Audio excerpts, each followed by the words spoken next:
Hello, Jack and Jills, and welcome to episode 7 of Braid. Last episode, we went ahead and not only collected our first star, but we actually defeated the game. Very interesting ending and whatnot, but in this episode, we're going to devote pretty much our whole time to getting the 6 of the stars. We're going to leave the 7th one, actually sorry, the 8th one, for next episode and the other ending that comes with it. So the first one I'm going to grab is in World 4 under Door 5. It's actually in the second half of the world. Sorry, the second half of the door. And we're going to do exactly what we did to get the puzzle piece, except we're going to do it 3 times. Each time we're going to land on a different platform. So this first one will end up on that first platform like we wanted to when we got the puzzle piece. And now we'll just do it again until we get onto the platform above where we're currently at. It's pretty simple once you get the timing of it. This is definitely not one of the more difficult stars to get. It's just a little time consuming. Although, compared to one of the other stars later on, this is nothing. So, now we get to see a new, just a little bit of difference in the level. And now we need a Monstar to jump over that first claw. So, just following the same pattern that we have been. I'm gonna wait for him to come back. And jump over that one. To get over the second claw, you actually have to kill yourself to get a monster to pass that 3rd star. Sorry, 3rd star. I meant claw. This monster, we jump over the second one, and then we just jump over one and jump over another to get up our 2nd star. The next one is in the last world door of World 4, and I had to say, for me, this was probably the most difficult one to get. Simply because of all the platforming and the key being really tricky. So you have to jump on 2 Monstars, and I find it easiest to just jump on one, freeze time, and then wait for the next one to pop. Now here's the trick. This key's gonna be up there, but if we go up there and pass too much further than where we were, the key will drop back down on top of the cannon. So we have to use one of the Monstars. We have to bump him up to that platform right there. So you simply just reverse time once he hits you and bounce him up again. The timing on that is really, really tricky. It takes a lot of practice to get good at it, which is why I didn't just... This star right here is why I didn't do any of this live commentary. I would have just been awful at it. And it would not have been any fun to record or watch, I think. So with this part, it's a little tricky, as you saw. I grabbed the key without killing the Monstar. And without...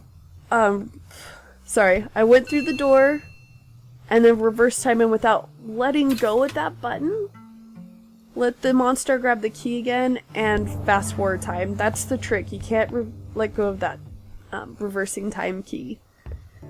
Now, we're going to go ahead and jump into World 5 for the next star. This world also has some difficult timing ones too.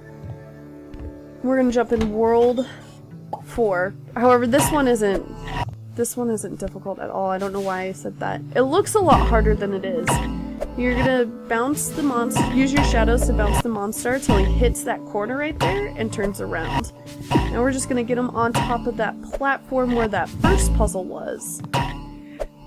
It takes a little bit of timing, but really, compared to the other puzzles that we've done, this one's pretty easy. And then once you get over to that gap, you can bounce on the monster and get on to the new platform up here. Very, very cool. Oh.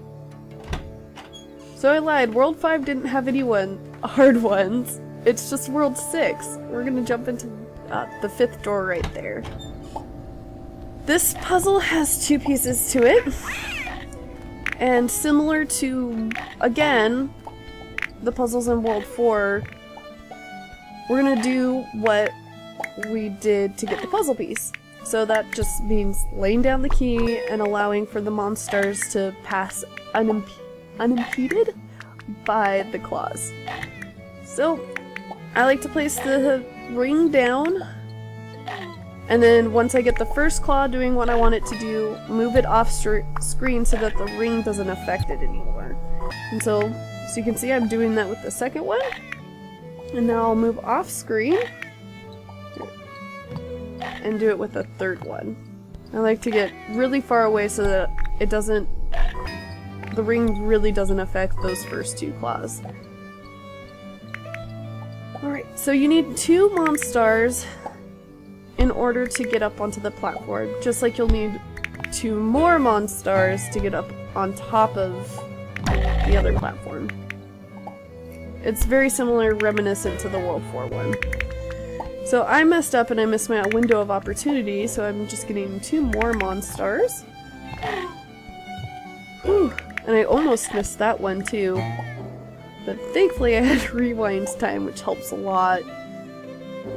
Alright, so that part's easy. It's this part that I found difficult for myself. So I used the ring, and you have to jump off a monster and position yourself just close enough to the ring where you slow down enough for another one to pop out. You can do it in 2.